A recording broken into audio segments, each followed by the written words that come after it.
So I got a new pedal in the other day. It's actually a pedal I already own, but I saw on Instagram that this company was doing a limited run of a really cool alternate graphic, and so I couldn't resist. So I thought I'd do a little unboxing here and show you what it is.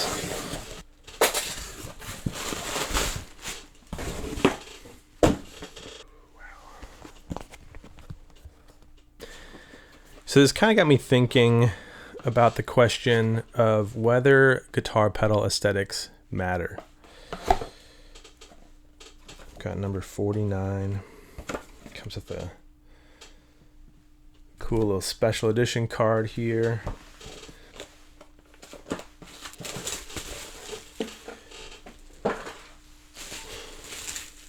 So of course I'm talking about this limited edition Hologram Microcosm. And I was already a big fan of the aesthetic and the branding and the colors that Hologram usually chooses for their products, but this kind of hits on another level. It's this really beautiful kind of cream off-white color. It's that textured enclosure that they use. Just really has that kind of 80s and 90s, like early PC kind of vibe to it, with some glitched out elements of the design here and the logo and in the labeling and things like that. Just a really stunning piece. So I wanted to kind of dive into this question of whether or not we should care about guitar pedal aesthetics, whether they matter, what's the importance of it. But I want to engage with you. I want to hear your thoughts about this, make it communal and interactive here. So drop a note below if you've got a thought or opinion on this matter. Tell me about your favorite guitar pedal aesthetic or graphic and why you love it. I just kind of want to hear from you about what you think about the importance of guitar pedal aesthetics and designs and graphics. And I think while these devices are primarily tools for us to get our sonic information processed, sent on, and create these really cool sounds, I do think it's really important the way these products look and feel, the visual and design elements of them, for a few reasons. The first being that these are creative representations and artistic expressions of the people that have designed the pedals. To limit the creative and kind of artistic expression of the designers or the builders that created these pedals just to the sounds that they make, I think is kind of limiting. And I think it kind of robs us of kind of understanding the whole of what these pieces are meant to be, of kind of the creative and artistic aim or goal or vision of the designers. And so I think aesthetics and I think graphics and the visual elements of pedals are important because it kind of creates this holistic presentation from the builders and the brands that develop these pedals of what it's about, of what the story it's trying to tell is, of what the vibe and the sounds are all about. And it kind of creates this experience around the pedal in a way that having just a blank box that produces sound doesn't really offer. The second reason I think is pure and simple is that they're art. They're pieces of art. I think everything can be pieces of art. One of my favorite comments from a local bass player and content creator, Ian Allison, had something to say to the effect that buying these instruments, primarily things that we can hang on our walls and display, is akin to buying art pieces.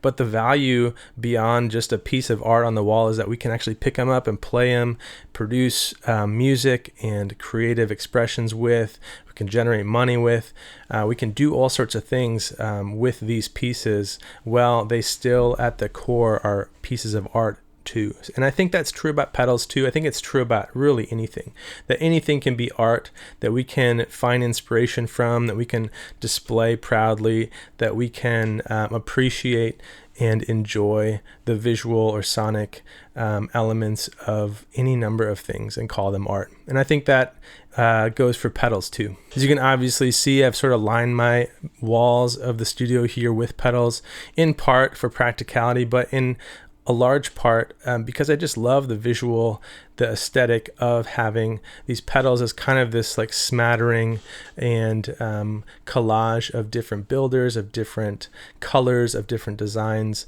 And it's just kind of fun to take all that in visually when I walk into the room.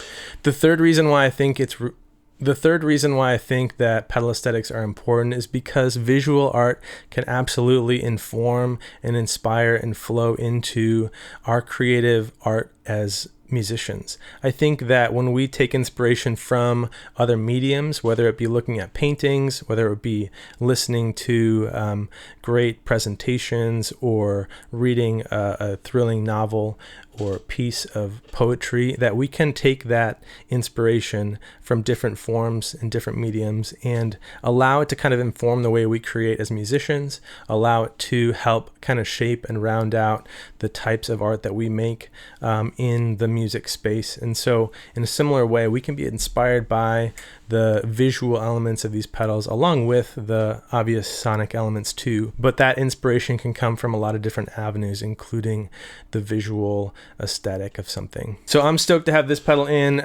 This wasn't a sponsored video or anything. I bought this pedal from Hologram when I saw it released. It's a really cool piece. I'm stoked to plug it in here in a second and hear some of the sounds. But before we do that, I want to kind of show and tell a few of my other favorite pedal aesthetics and just talk about some of the reasons why I love those. And again, drop a note below if you've got a favorite that you want to share.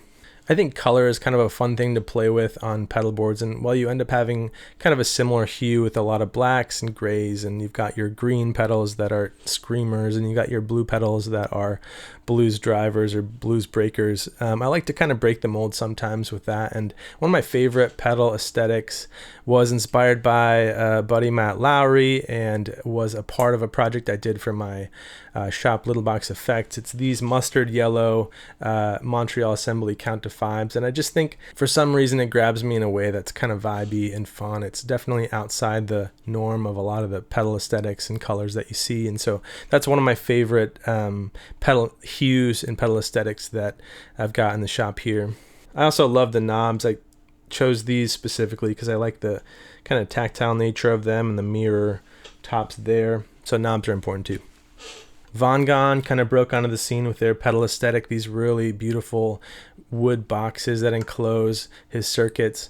I love the design kind of typeface that he chose and just the simplistic but elegant layout of that interface there, couched in a really beautiful wooden box. So I love that aesthetic too. Chase Bliss are always doing cool and fun artwork on their pedals, and this limited edition, I think it's an anniversary Mood Mark II, is really fun and cool. It's got like confetti and some really cool color choices, some really fun hues that all are really complementary, and so they're kind of a perennial favorite when it comes to pedal aesthetics.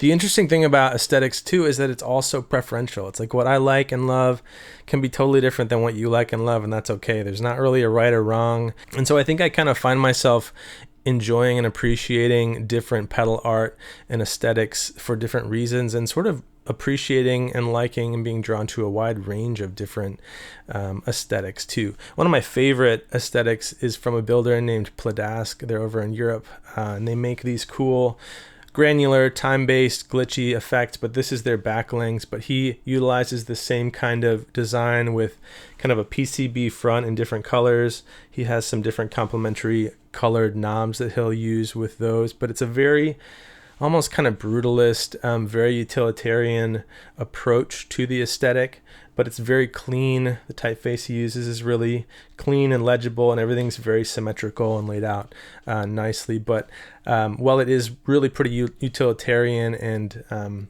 kind of different from those more artsy type designs, I really love the aesthetic of these Pladask units.